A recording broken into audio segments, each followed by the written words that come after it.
He has 100 years old. He was born in 1920. He has been eating raw meat ever since he was born. He is a veteran. He fought in the Second World War.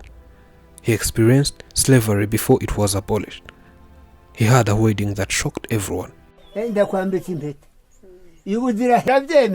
Tuzabana ubuziraherezo.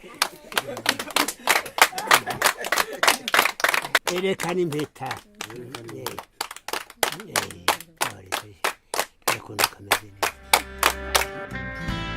Biraryoshe.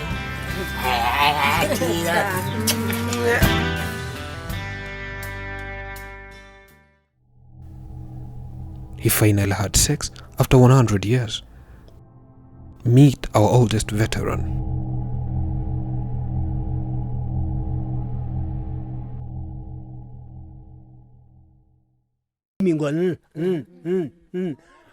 Gukore ko dakonanye ukomeze mukavugana ukamufata ikibuno ukagitereka hano ugakorangiza ukagwa hariya nabo kagwa hariya. Yes, I was raised by this raw meat, says the old man. Long time ago, we had no knives. You could get a goat in its shoulders and tear it down into pieces with your own hands.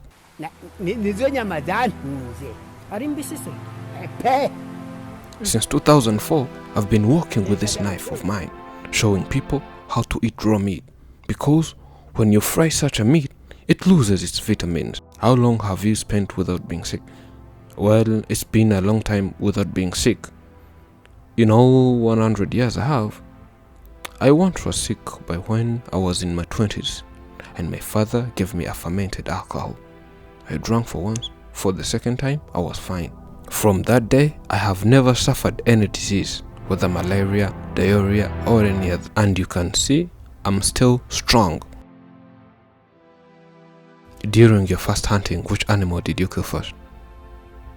Killing? No, I did not kill my first hunt. It was a gazelle. I caught it with my own hands. I ran after it from here to another country until I caught it. Though it's one of the speedy animals, but I was a bit faster. We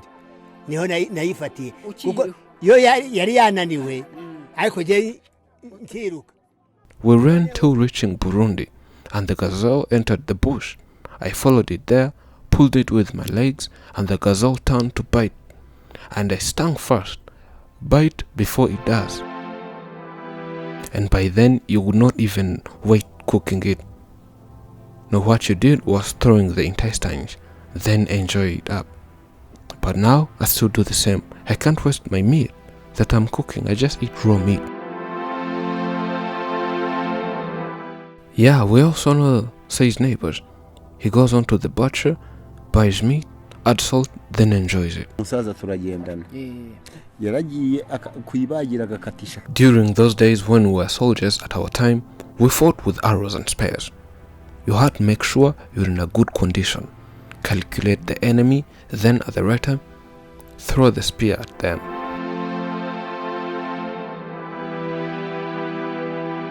And some days, you had to hide yourself and ambush him, then strike with this sword in the enemy's neck. That's how we fought our battles.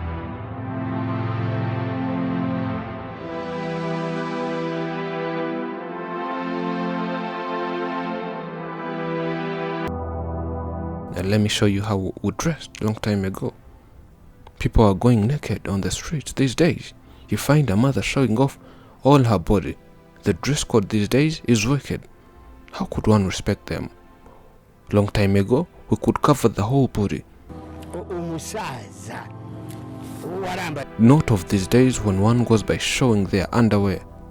You just could dress like this and comb your hair. That was it. You were smart.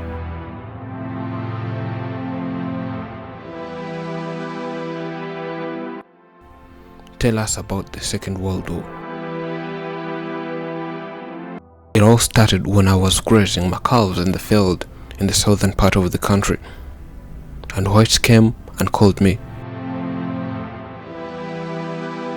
Then I tried to escape and run away. They ran after me and caught me, then punched me twice in the shoulders. I had no any other choice rather than following them. They took me to a crowd of many people, which included Tanzanians, Burundians, Kenyan, most Africans.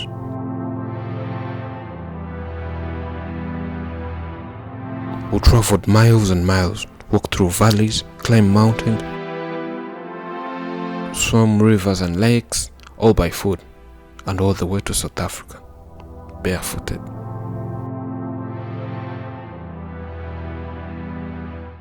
Reaching to South Africa, we were put in chains, then given burdens. Even when you weighed 40 kilograms, you had to carry a 100 kilogram on your head.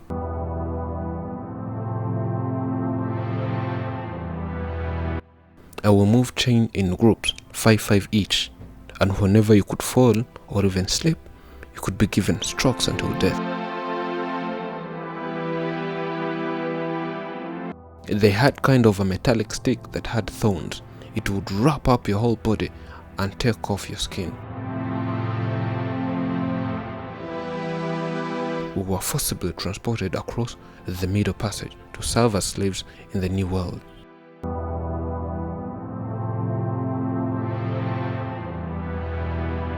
Life aboard slave ship was agonizing and dangerous. Nearly most slaves would perish on their journey across the Atlantic.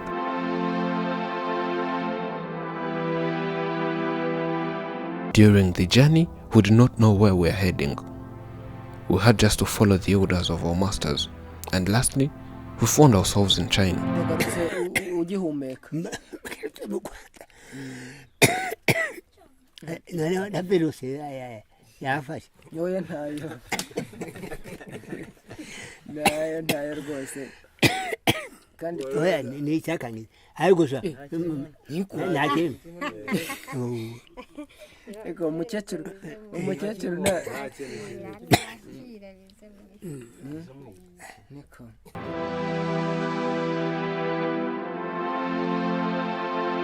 We were going to war, yet we never knew what a gun or a bullet was by that time, though it was during the Second World War.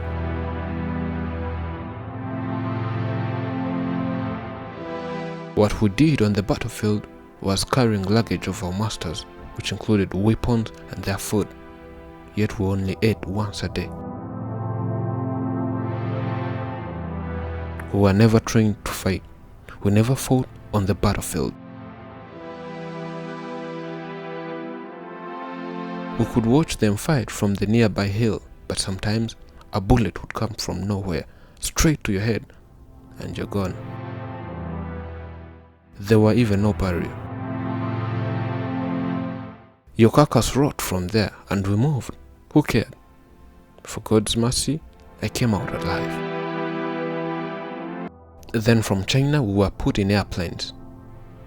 Then back to South Africa.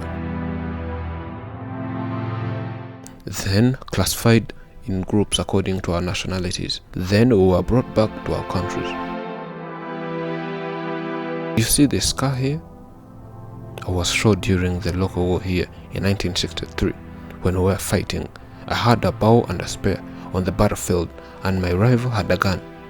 When I was getting ready to shoot my arrow, I saw someone charging his gun, then bent down. He shot me in the leg.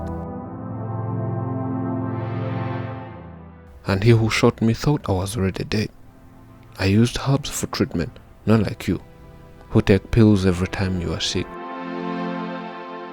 And today is a wedding day.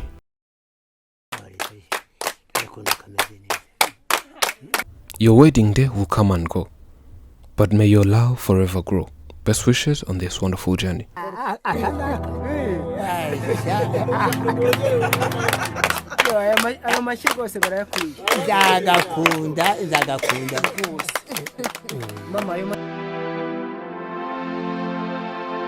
I'm 100 years old and she's 47, but she loves me.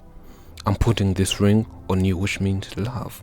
I will love you forever, and we shall cooperate in everything, and I will live with you forever.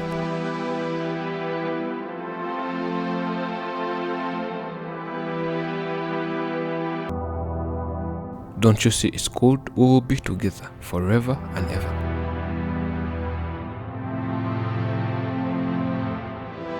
How did you meet this lady? This lady here, I once was drunk for 3 days.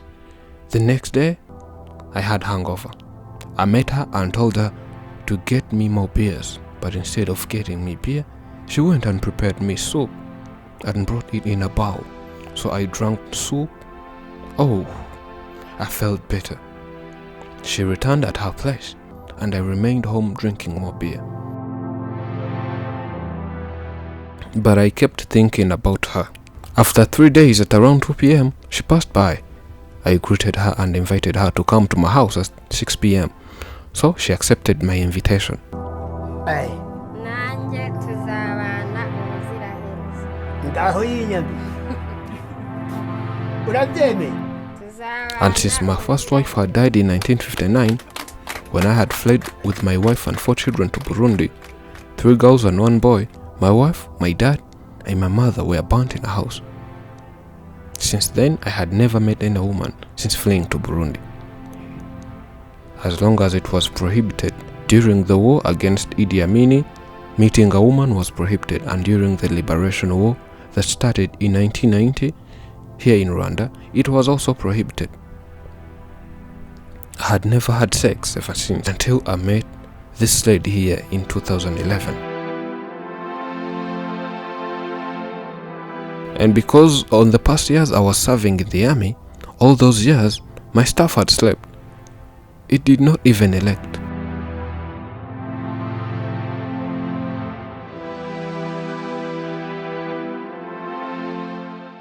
So when I invited her, we shared a drink, and boom, I started touching her, and later on I told her, why don't you stay tonight?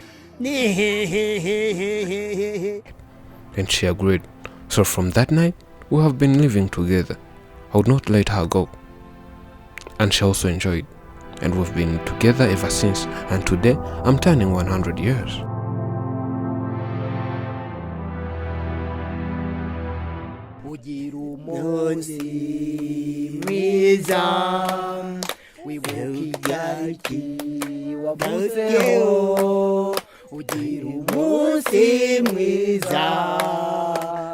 Isabukuru nziza tumukomera amashyi rwose. Agakecuru kaje uyu munsi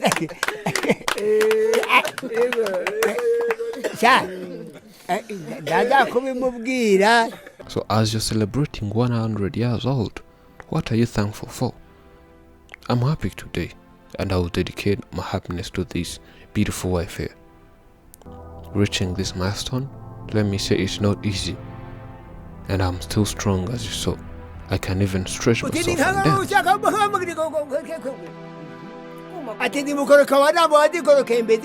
So what secret did you use to reach at this age and be this strong?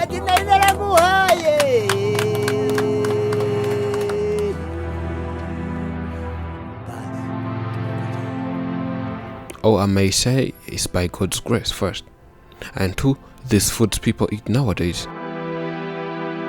They are the ones that causes different diseases. I urge you to eat fresh food and fresh fruits. A birthday is a time for celebration. It's a time to celebrate the life of someone special. Here's to you getting love, joy, and lots of happiness on your big day. Happy birthday from all of us at Afrimax English. So tell us about your dress code. Well, by when I grew up, we could not wear clothes.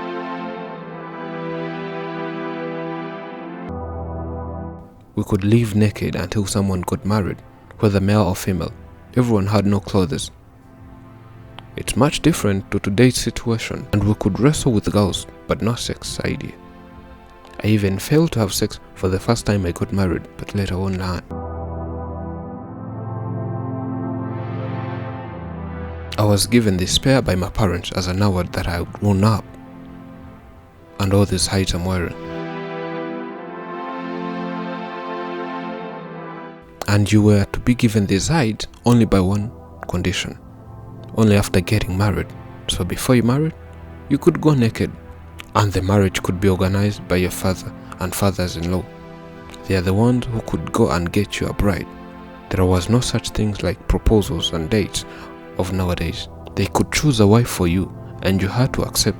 That's how it was. And all these you see on your arms are part of our culture. More especially, they could help during the traditional dance.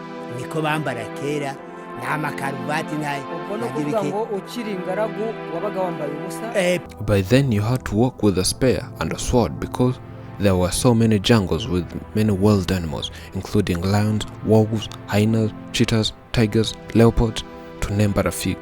You had to be ready in case of any attack so as to protect yourself.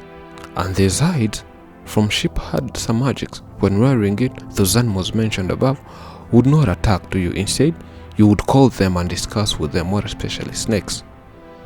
They could think you're part of them. ufite icumu ukaba ufite n'inkota bareka da usibye ko ubu nta bisimba bigihari. Life is short. Be silly, have fun, love people who treat you right, forget the ones who don't.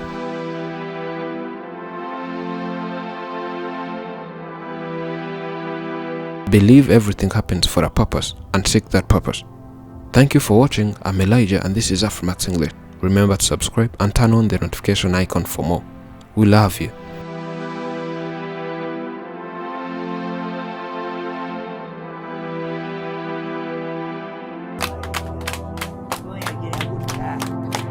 Erekana impeta